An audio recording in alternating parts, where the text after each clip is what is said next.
अगर आपने हमारा चैनल अभी तक सब्सक्राइब नहीं किया है तो जल्दी से जल्दी सब्सक्राइब कीजिए और बेल आइकन को प्रेस करें। आज हम आपको एक ऐसी कथा के बारे में बताने जा रहे हैं जो आपने कभी नहीं सुनी होगी। यह कथा है राम की, राम भक्त हनुमान की और इस बात की कि राम से भी बड़ा राम का नाम है। तो आइए शुरू करते हैं अपनी कथा। एक बार की बात है, प्रभु राम जी ने अपना दरबार बिठाया जिसमें राम जी ने देश देश के राजाओं को आमंत्रित किया था और उस दरबार में यह चर्चा हो रही थी कि अपनी प्रजा की रक्षा और पालन कैसे करना है।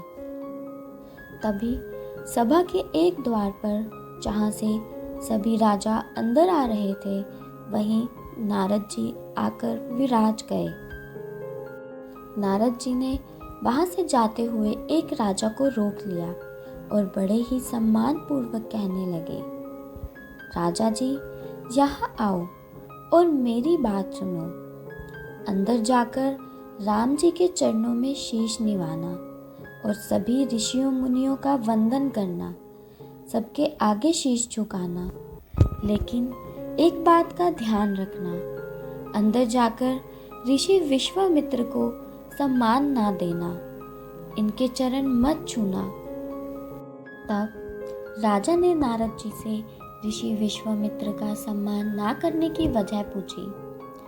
नारद जी बोले, ऋषि विश्वामित्र भी क्षत्रिय हैं और तुम भी एक क्षत्रिय हो, तो क्षत्रिय को क्षत्रिय का प्रणाम करना नहीं बनता। अब राजा आ गए नारद जी की बातों में और उन्होंने सभा में जाकर बिल्कुल वैसा ही किया जैसा कि नारद जी ने कहा था और जानबूझकर ऋषि विश्वामित्र को सम्मान नहीं किया। तब विश्वामित्र क्रोधित होकर राम जी से बोले, हे राम, तेरे दरबार में मेरा अपमान हुआ है। राजा ने मुझे नमस्कार नहीं किया।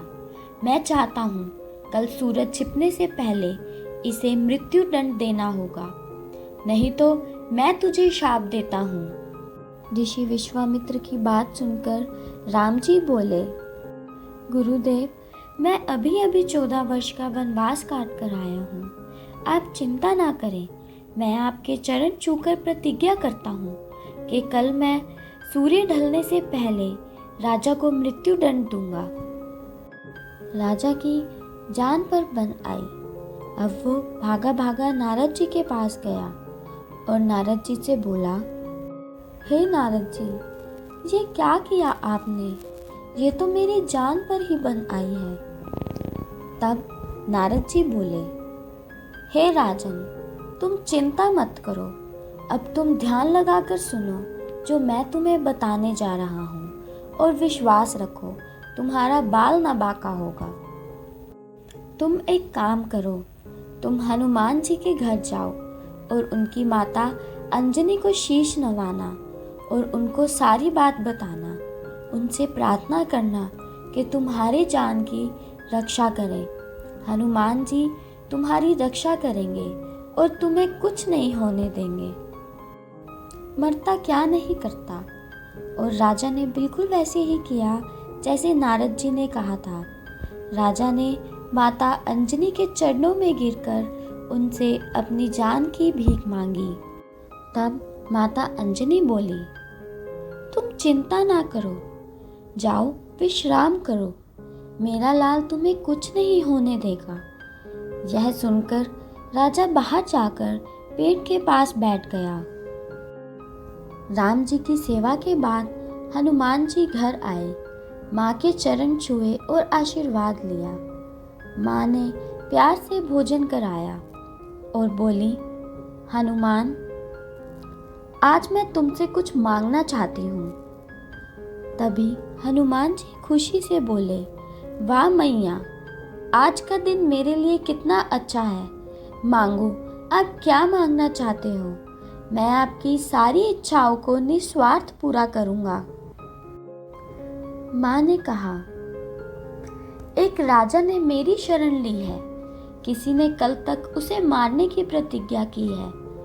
मैंने उसे वचन दिया है, और मेरी वचन की रक्षा करना तुम्हारा कर्म है। तुम्हें मेरे वचन की रक्षा करनी ही होगी। तब हनुमान जी बोले, बस माँ, इतनी सी बात। मैं तुम्हारे चरण छूकर राम जी की सौगंध खाता हूँ कि उस राजा का बाल भी बांका ना होगा। यह कहकर हनुमान जी राजा से मिलने गए और राजा हनुमान जी को देखकर उनके चरणों में गिर गया। तब हनुमान जी ने बोला, तुम चिंता ना करो, मैं तुम्हारी रक्षा करूँगा।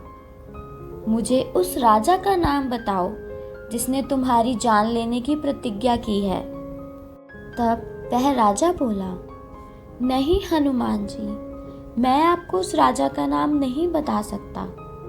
यह सुनकर हनुमान जी ने कहा, अगर तुम मुझे उस राजा का नाम नहीं बताओगे तो मैं तुम्हारी उस राजा से रक्षा कैसे करूँगा। राजा ने कांपते हुए स्वर में बोला, राम जी ने ही मुझे मृत्युदंड देने का संकल्प लिया है। यह सुनकर हनुमान जी परेशान हो गए और उस राजा से कहने लगे, राजा, ये किस संकट में डाल दिया तूने मुझे। मैं उनसे युद्ध कैसे करूँगा। ना मैं उनकी प्रतिज्ञा तुड़वा सकता और ना अपनी सौगंध को झुठला सकता हूँ। ये तूने क्या किया। तब हनुमान जी बोले, अच्छा राजा, अब तुम सरयू तट पर जाओ और राम जी के नाम का जाप करो। मैं समय से पहले आ जाऊंगा और चिंता मत करो। हनुमान जी सारी रात सो ना सके और सोचने लगे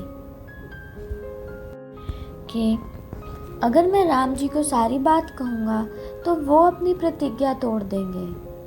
और राम जी खुद कहते हैं, प्राण जाए पर वचन न जाए। मैं उनसे उनका वचन वापस लेने के लिए नहीं कह सकता। अब हनुमान जी सरयू तट पर पहुंच गए और राजा से कहने लगे, अभी राम जी आने वाले हैं और तुम्हें मारने के लिए रामबाण लेकर आएंगे। मैं भी रामबाण लाया हूँ, लेकिन इस शरीर के साथ मैं राम जी के सामने नहीं जा सकता। मैं तुम्हारे पीछे छुप जाता हूँ। और राजा के कान में मंत्र फूंक दिया। जैसे ही राम जी आए, राजा जोर जोर से नाचने लगा और गाने लगा, रघुपति राघव राजा रामपति तपावन सीताराम सीताराम जय सीताराम। यह देखकर राम जी ने सोचा, अरे मैं इसे कैसे दंड दे सकता हूँ, यह तो मेरा ही भक्त है। राम जी महल वापस लौट आए। अब गुरु विश्वामित्र ने राम जी से पूछा, क्यों राम, दंड दे आए राजा को। राम जी ने कहा, भगवान, वह तो मेरे ही नाम का सिमरन कर रहा है, मैं उसे कैसे मार सकता हूँ गुरुदेव। यह सुनकर विश्वामित्र बोले, अच्छी बात है, मैं तुम्हें शाप देता हूँ। यह सुनकर राम जी ने विश्वामित्र के चरण पकड़ लिए और कहने लगे, नहीं राज ऋषि नहीं, अभी सूरज छिपने में बहुत समय पड़ा है। मैं अभी शक्ति बाण लेकर जाता हूँ और उस राजा को दंड देकर आता हूँ। इधर हनुमान जी ने भी राजा को शक्ति बाण दे दिया और कहा, देख भगवान राम आ रहे हैं, अब तू नाच और गा। अब एक बार फिर राजा नाच नाच कर गाने लगा, जय जय सिया राम जय जय सिया राम जय सिया राम जय जय सिया राम। यह सब कुछ देखकर राम जी विचार करने लगे, अरे यह तो मेरी पत्नी सीता का भक्त है, मैं इसे नहीं मार सकता, और महल वापस चले गए। दूसरी तरफ विश्वामित्र जी भी आग बबूला हो गए और राम जी से बाण ले लिया और कहने लगे, अब मैं ही उसे मारूंगा। राम जी ने फिर से ऋषि के चरण पकड़ लिए और कहने लगे, नहीं गुरुदेव, इस बार वो मेरे हाथ से नहीं बच पाएगा। मैं प्रलय बाण लेकर जाऊंगा। उधर हनुमान जी ने राजा से कहा, हे राजा, राम जी प्रलय बाण लेकर आ रहे हैं, पर तू चिंता ना कर, इस बार मैं खुद उनके सामने आऊंगा। बस तू नाच नाच कर गा।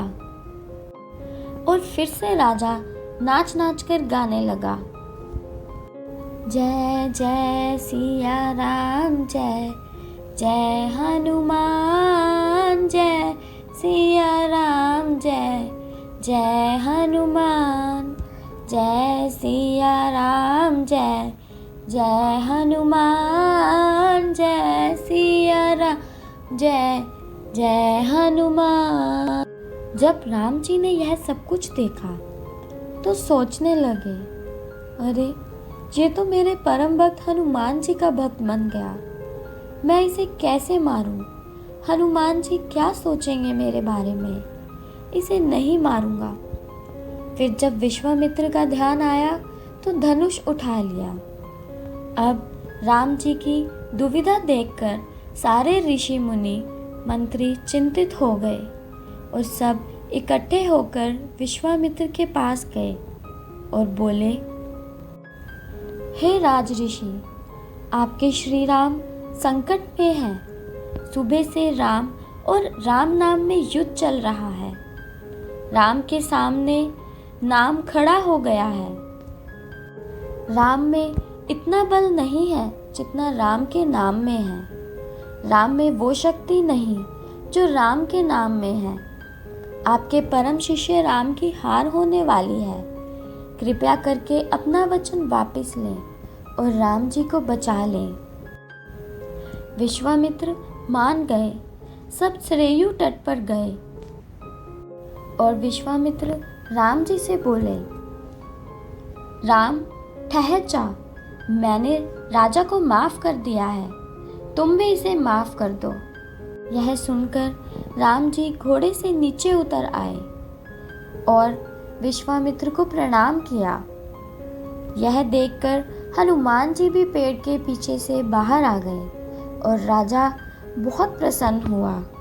बोलो राम राम राम, जय जय राम राम राम, राम से बड़ा राम का नाम, राम से बड़ा राम का नाम। जय जय अवध बिहारी राम, जय जय हनुमान भगवान, जय जय अवध बिहारी राम, राम से बड़ा राम का नाम। अगर आपको हमारी कथा पसंद आई हो तो इसे ज़्यादा से ज़्यादा शेयर व लाइक करें और चैनल को सब्सक्राइब करना ना भूलें। पुनः फिर भेंट होगी एक नई कथा के साथ। जय श्री राम।